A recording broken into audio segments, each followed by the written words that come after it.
할렐루야. 아멘. 바울은 오늘 본문 가운데서 고난의 문제를 다루고 있습니다. 우리들 살다 보면 이런저런 여러 가지 고난들이 우리 가운데 부닥쳐 옵니다. 그럴 때 우리가 어떠한 자세로 그것을 대처해야 할까요? 오늘 말씀을 한마디로 요약하면 참고 기다리라는 겁니다. 현재의 고난은 참고 장래 받을 영광은 기다리라는 거지요. 중국의 유명한 그 전도자였던 워치만 리가 쓴 글을 읽어보면 이러한 예화가 있습니다. 자, 여기에 강철이 있습니다. 이거를 그대로 팔면 5달러를 받을 수 있습니다. 근데 이거를 두들겨 가지고 말의 편자를 만들어 팔면 10달러를 벌 수 있습니다. 한 걸음 더 나아가서 그것을 더 두들겨 가지고 얇은 바늘을 만들어 팔면 300달러를 벌 수 있습니다. 거기다 더 두드려 가지고 날카로운 면도칼을 만들면 3000달러를 벌 수 있답니다. 근데 이거를 더 두드려 가지고 시계 속에 들어가는 그 정밀한 스프링을 만들어 팔면 3만 달러를 벌 수 있다고 하는 겁니다. 똑같은 재료예요. 근데 어떤 거는 그냥 5달러, 어떤 거는 3만 달러가 됩니다. 그것은 두들겨 연단할수록 강도가 더 높아지게 되고 값어치도 점점 더 나가게 된다는 거죠. 마찬가지입니다. 하나님의 사랑을 받는 우리가 자녀들인데 그럼에도 불구하고 하나님 왜 우리 가운데 이런 고난을 허락하실까요? 한마디로 이거죠. 연단시키기 위해서. 우리를 더 귀한 존재로, 더 최상의 존재로 만들기 위해서 하나님은 때때로 우리에게 고난을 허락하실 때가 있다는 겁니다. 그래서 바울은 오늘 본문을 통해서 우리가 고난을 당할 때 어떠한 자세로 이 고난을 대처해야 되며 임해야 되는지 하는 것을 우리에게 가르쳐주고 있습니다.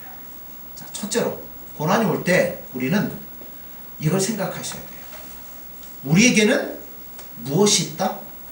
영광이 있다. 고난만 바라보지 말고 고난 너머에 있는 찬란한 영광을 바라보라는 겁니다. 여러분 4년마다 세계에서 아주 큰 경기가 열리죠. 올림픽이 있고 월드컵도 있습니다. 거기에 참가하는 사람은 다 뭘 하고 싶어요?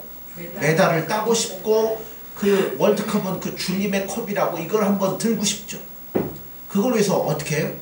그렇죠. 쉬지도 않고 그것만을 바라보면 얼마나 열심히 달려갑니까? 마찬가지죠. 우리도 여러분 그 선수들 하는 훈련을 우리가 한번 따라해보면 어떨까요? 아, 그죠. 힘들어서 못하죠. 근데 선수들은 그 힘든 걸 왜 해요? 그렇죠. 영광을 바라보기 때문에 그걸 위해서 참고 인내한다는 겁니다. 우리도 마찬가지예요. 고난이 있지만 고난 너머에 있는 영광을 바라볼 때 우리는 현재의 고난을 쉽게 이길 수 있다는 겁니다. 18절에 그러잖아요. 생각하건대 현재의 고난은 장차 우리에게 나타날 영광과 비교할 수 없도다. 자, 바울은 지금 두 개를 비교해요. 고난과 영광. 자, 저울을 갖다 놓고 바울이 당하고 있는 모든 고난을 다 몰아가지고 한쪽에다 올려놨어요. 바울이 고난이라면 바울만큼 당한 사람이 없잖아요. 여러분 40여나 감만배 뭐 태장으로 맞고 죽기까지 맞고 여러분 돌로 맞고 배를 타고 배가 풍랑에 빠져 죽을 뻔한 어마어마한 고난을 다 받았어요. 그 고난을 한쪽 저울에 올려놨습니다. 그리고 반대편에는 뭘 올려요? 영광을 올려놓습니다. 근데 바울이 영광도 알아요. 왜요? 예, 그는 셋째 하늘에까지 올라갔던 그걸 체험했던 사람입니다. 그러니까 그가 영광을 모를까요? 알죠. 그러니까 저울을 놓고 한쪽은 고난, 한쪽은 영광, 장래 영광을 딱 올려놓고 비교를 했습니다. 그랬더니 그 결과가 어때요? 영광 쪽이 얼마나 큰지 저울이 그쪽으로 확 넘어갑니다. 영광과 비교할 수 없도다라고 말하잖아요. 차라리 비교할 상대가 되지를 않는다는 겁니다. 현재 고난은 장래 우리가 받을 그 영광에 비교하면 너무나도 가볍다는 겁니다. 반대로 장래 영광은 내가 지금 당하고 있는 고난에 비하면 훨씬 더 중하다는 겁니다. 그러니까 저울에 올려놓자마자 한쪽으로 완전히 기울어 버린 거죠. 그렇습니다. 고난은 경한 거라고 성경은 말해요. 반면에 영광은 중한 것입니다. 고난은 일시적인 것입니다. 그러나 영광은 영원한 것입니다. 고난은 이 땅에서 받는 겁니다. 영광은 하늘나라에서 받는 거죠. 고난은 사람으로부터 옵니다. 그러나 영광은 하나님으로부터 오는 겁니다. 자, 바울은 장래에 누리게 될 영광의 중요함을 알았기 때문에 일평생 주님을 위해서, 예수님을 위해서 고난을 기꺼이 감수하면서 살았어요. 뿐만 아니라 한 걸음 더 나아가서 예수님을 위해서 자신의 생명을 조금도 아깝게 여기지를 않았더라는 겁니다. 얼마나 그럽니까? 여러분, 우리가 알고 있는 스데반 집사님, 공회 앞에서 입을 열어 담대하게 주 예수 그리스도에 대해서 증거를 합니다. 그러자 그 말을 듣는 사람들이 막 분노로 이를 갈며 화를 내기 시작합니다. 그때 스데반 집사님 어디를 봐요? 하늘을 물어봤습니다. 그랬더니 하늘의 문이 활짝 열렸고 하나님이 계신 것과 예수님의 그 보좌 우편에 서신 것을 그가 보았습니다. 그래서 감격 가운데 뭐라고 외쳐요? 보라! 하늘이 열리고 인자가 하나님 우편에 앉아 계신 것을 보노라. 그러자 막 여기저기서 돌들이 날아오기 시작합니다. 막 주먹만한 돌들이. 그가 당하는 현재의 고난은 참으로 극심한 고난이었습니다. 그때 그가 무릎을 꿇죠. 그리고 예수님께 자기의 영혼을 맡깁니다. 주 예수여, 내 영혼을 받으시옵소서. 그러면 합니까? 또 자기의 돌을 던지는 자들을 위해서 이 죄를 저들에게 돌리지 마옵소서 하고 기도를 합니다. 그리고 잠을 자는 듯이 마지막 숨을 거두게 됩니다. 그는 고난 너머에 있는 영광을 바라보는 그의 얼굴은 극심한 고난 속에서도 천사와 같이 환하게 빛이 났다는 겁니다. 사랑하는 성도 여러분들, 고난 있으시잖아요, 다. 근데 고난만 생각하지 말고 고난 너머에 있는 영광을 바라보십시오. 18절에 그러잖아요. 생각건대 현재 고난은 장차 우리에게 나타날 영광과 좋게 비교할 수 없다는 겁니다. 여러분, 그 영광을 소망하세요. 그리고 그 영광을 바라보시며 기대하시면서 이겨내십시오. 둘째로, 자, 우리는 혼자만 고난 당하는 거 아니에요. 자, 올림픽 열리고 막 선수들 경기 열리면, 여기 그 대전에도 한화 경기장을 새로 만들었잖아요. 멋있게 만들었다고요. 그럼 거기 한화 경기 있으면 누가 다 가요? 한화 팬들이 다 가잖아요. 지든 말든 한화 팬들은 맨날 뭐예요? 얼마나 열심히 응원하는지 몰라. 하여튼 자기 편 이기라고 열심히 응원하잖아요. 여러분, 우리도 마찬가지. 나만 혼자 겪는 고난이냐고 노래도 있는데 아니에요. 우리에게는 응원군이 있습니다. 그 응원군이 누구예요? 중국이죠. 동역자. 예, 오늘 본문에서 누구라고 얘기하냐면 모든 피조물이 우리를 위해서 탄식하고 있다고 합니다. 격려의 소리예요. 자, 19절에 보세요. 피조물이 고대하는 바는 하나님의 아들들이 나타나는 것이니, 자, 모든 피조물들이 정말 애타게 기다리고 있는 게 하나가 있어요. 하나님의 아들들인 우리들이 영광스러운 모습으로 나타나는 것을 피조물들이 기다리고 있대요. 왜 기다릴까요? 피조물이 왜 우리가 영광 가운데 나타나는 것을 학수고대하고 있을까요? 자, 20절 보세요.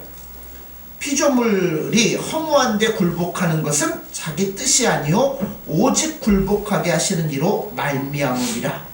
자, 피조물들은 지금 뭐하고 있다고요? 본의 아니게 허무한데 다 굴복을 당하고 있다고 그래요. 자, 이게 무슨 얘기냐면 이런 거예요. 예컨대 아름다운 꽃이 있습니다. 봄이 되면 이제 막 연산홍도 피고 철쭉도 피고 막 벚꽃도 피고 막 아름답게 필 거예요. 필 때는 정말 아름다워요. 근데 시간이 지나면 어떻게 돼요? 예. 허무하게 다 시들어 버려가지고 꽃 질 때는 그렇게 배기 싫을, 그렇죠? 보기가 싫을 정도입니다. 그럼 땅에 내다버리고 썩어질 수밖에 없습니다. 모든 초목들이 그러잖아요. 봄이 되면 새싹이 나옵니다. 여름이 되면 그 푸르름을 한껏 자랑하느라고 막 새파래지죠. 가을이 되면 단풍이 들고 낙엽이 떨어지고, 겨울이 되면 앙상한 가지밖에 남지 않습니다. 허무한데 굴복하는 게 바로 그와 같은 거예요. 동물들도 마찬가지죠. 약한 동물은 강한 동물에 먹힐 수밖에 없고, 강한 동물도 나이가 들고 병들면 다 죽게 되는 겁니다. 결국 그 몸은 썩어질 수밖에 없다는 거예요. 근데 이 피조물이 허무한데 굴복하는 건 자기 뜻이 아니래요. 그렇죠.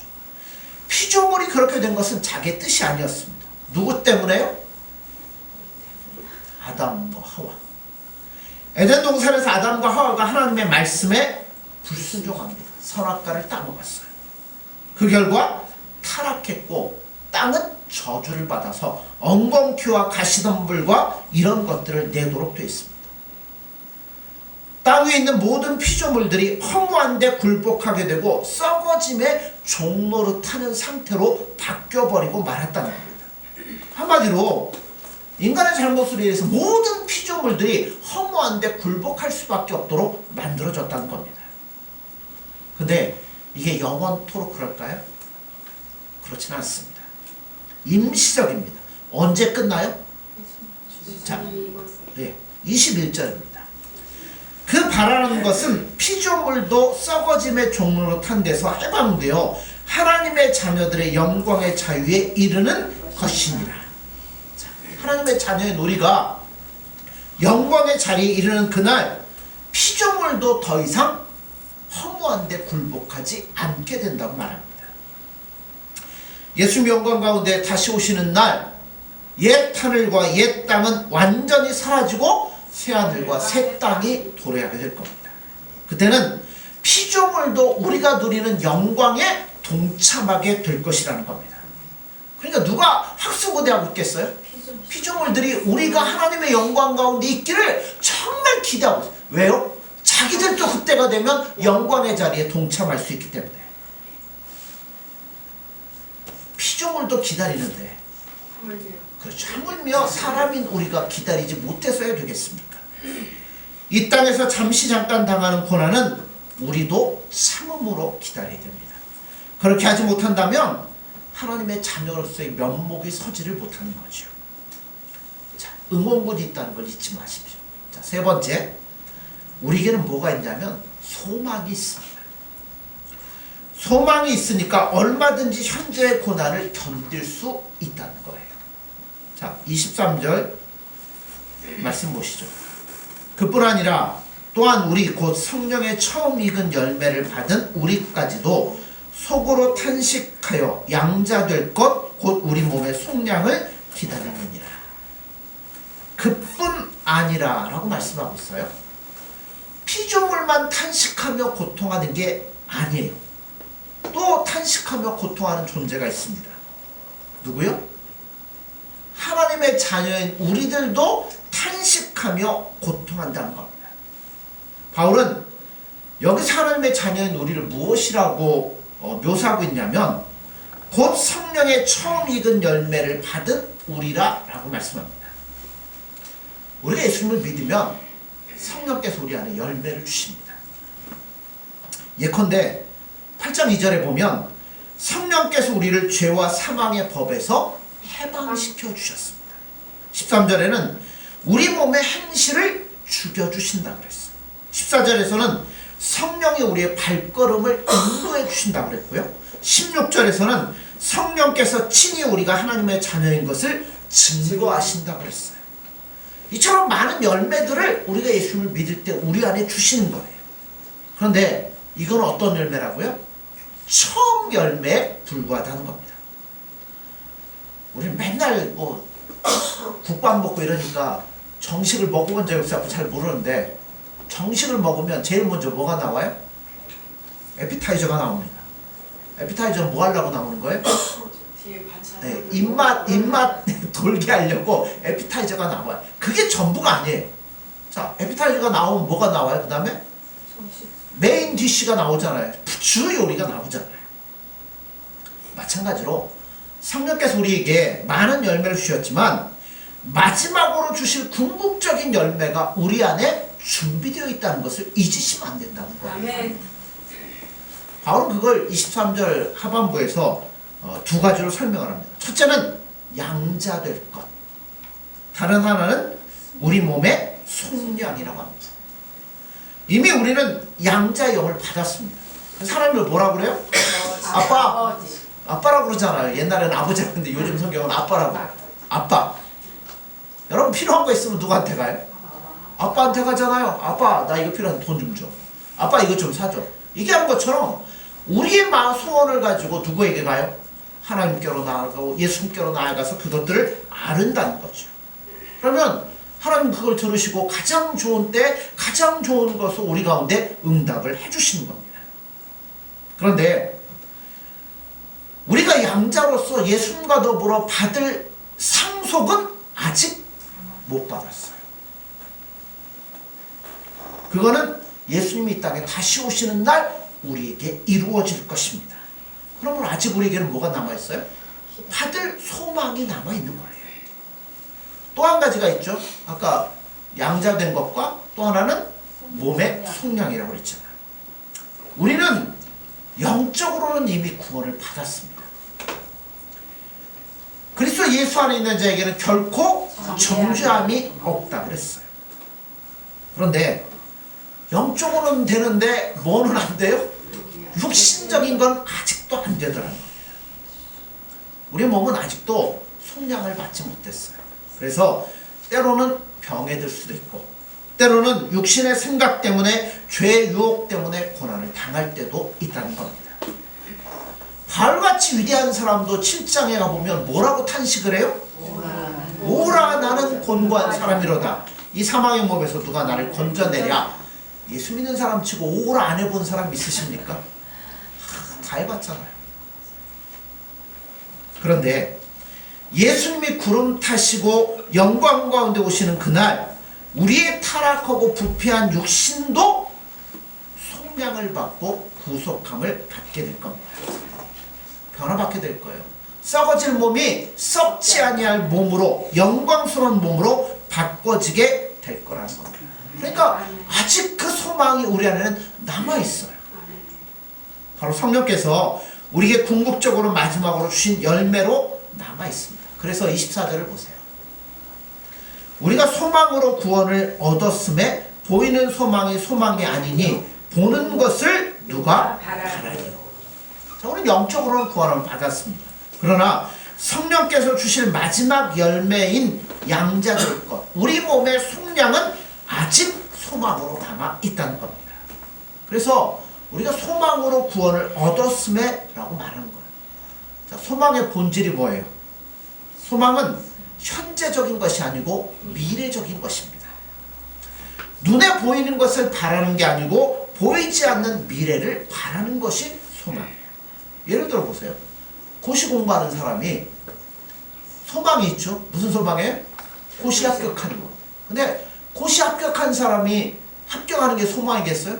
합격한 사람에게는 이미 소망이 필요 없는 거죠.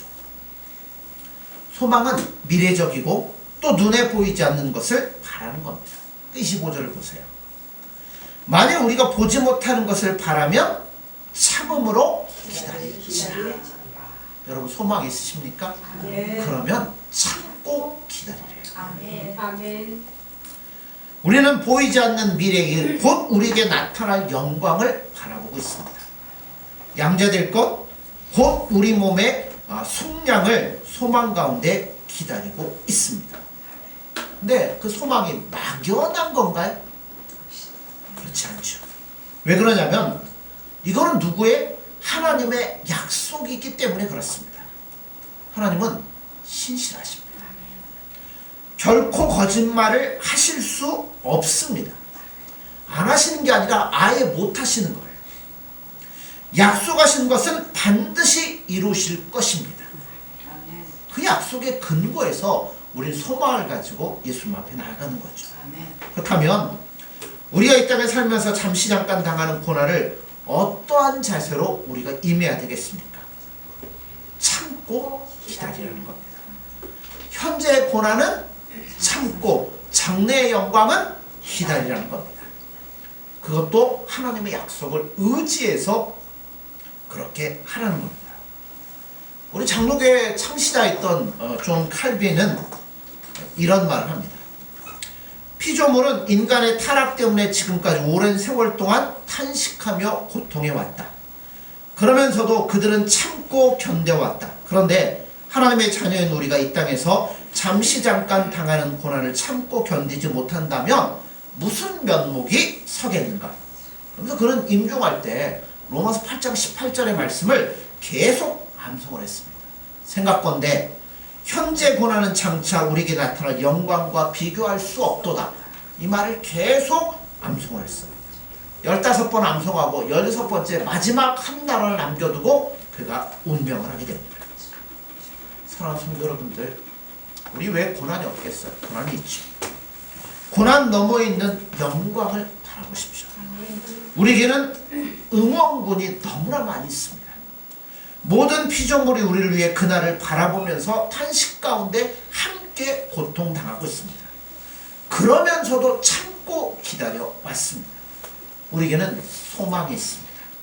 약속이 있습니다. 하나님이 하셨기 때문에 반드시 그 약속은 이루어질 것입니다. 아멘. 그러므로 사랑하는 성도 여러분들, 예수님 바라보고 그 소망 바라보면서 믿음으로 승리할 수 있는 저와 여러분들이 되어지기를 간절히 소원합니다. 네. 기도하겠습니다. 예수님 사랑합니다. 또한 감사합니다. 우리에게는 소망이 있습니다. 우리는 비록 연약하고 부족하지만 장차 하나님의 양자가 되어 모든 것들을 물려받을 그날을 바라보며 우리가 바랄 수 없는 중에 그것을 소망하며 믿음으로 나아갑니다. 때로 힘들고 어렵지만 우리가 참고 인내하며 기다릴 수 있는 믿음을 우리에게 허락해 주셔서 예수님 다시 오시는 그날 예수님과 기뻐하며 즐거이 그 영광에 참여할 수 있는 그 자리까지 우리 믿음으로 열심히 달려나갈 수 있도록 우리에게 은혜를 공급하여 주옵소서. 예수님의 이름으로 기도드립니다. 아멘.